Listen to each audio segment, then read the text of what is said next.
N है ना, और यहाँ ओ है। अब इनके देखो चार ऑप्शन बनाते हैं, यहाँ पर देखें चार ऑप्शन, चार डाइस हैं।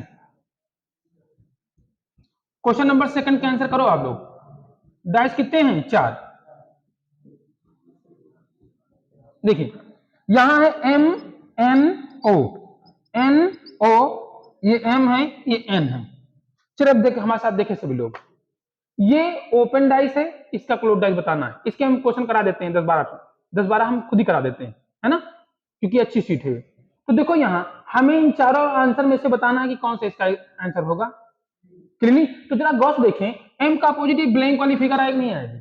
या तो एम होगा या तो ब्लैंक होगा। तो देखो पहले में एम है, दूसरे में यहाँ ब्लैंक है, तीसरे में एम है, और चौथे में ब्लैंक है।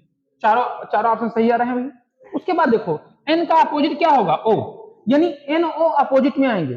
तो एन ओ में से दोनों में से कोई एक ऑप्शन रहेगा। तो देखो यहाँ एन ओ दोनों दे रखा है, इसलिए कैंसिल। यहाँ क्या है? एन और ओ दोनों दे रखा है, ये भी कैंसिल। यहाँ देखो एन दे रखा है, और यहाँ एन और ओ में से दोनों में से कोई नहीं है, तो आंसर ये कैंसिल हो गया। बचा कौन सा हमारा? डी। क्लियर ना सबका? समझ में आ रही बात बेटा? सीट में नेक्स्ट क्वेश्चन देखें ना, वही वाला क्वेश्चन है ये। चले यहां देखिए, A B C D E, यहाँ 1 2 3 और 4। चले चार ऑप्शन बना देते डाइस।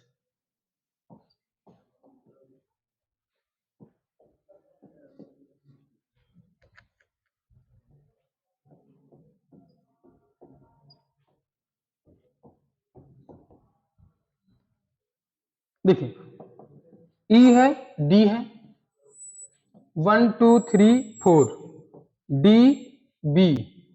उसके बाद क्या दे रखा है? 1 2 3 4, बी ए सी है, बी डी सी है। चलो अब बताओ इसमें से कौन सा होगा।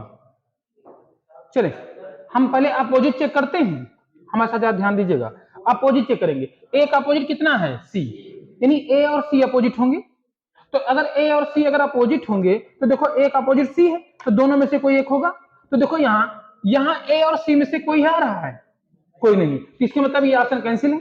यहाँ देखो ए और सी में से कोई आ रहा है? नहीं आ रहा, ये भी कैंसिल। यहाँ देखो ए और सी दोनों आ रहे हैं, तो इसका मतलब ये भी कैंसिल। बचा कौन सा हमारा?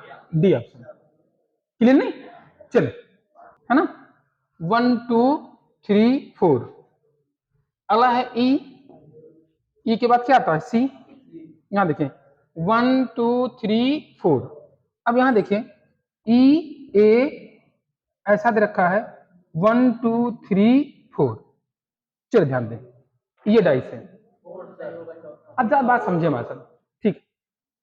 कैसे आएगा देखिए जरा, ए का अपोजिट क्या है? सी। तो देखो ए और सी में से दोनों में से कोई एक चीज रहेगा। तो देखो बेटा हर ऑप्शन चेक करते हैं हम। यहाँ बेटा ए है, यहाँ ए और सी में से कोई नहीं, तो ये डायरेक्ट कैंसिल हो गया।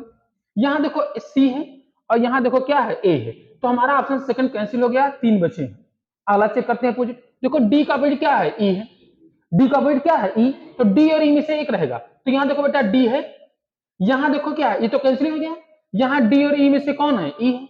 यहाँ देखो ई है, ये हो गया। अब अगला देखो, ये बी का अपोजिट, ये चारों मिलकर होंगे कि नहीं होंगे?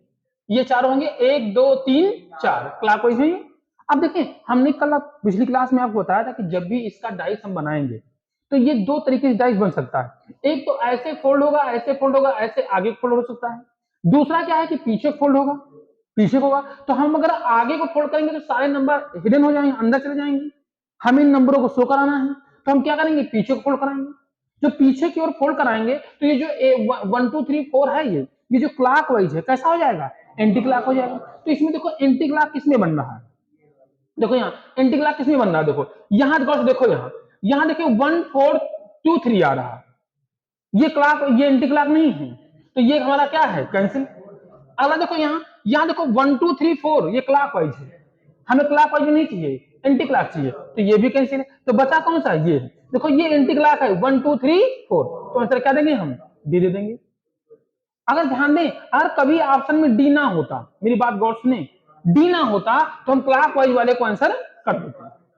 लेकिन अगर डी आंसर है तो आंसर अगर एंटी क्लॉक वाला है तो कभी क्लॉक वाला आंसर नहीं होगा। हाँ कभी मजबूरी पड़ जाए कि एंटी क्लॉक वाला ऑप्शन में है ही नहीं, तो हम क्लॉक वाले को आंसर कर देंगे। वहां मजबूरी है, एग्जैक्ट नहीं है वो। क्लियर? चले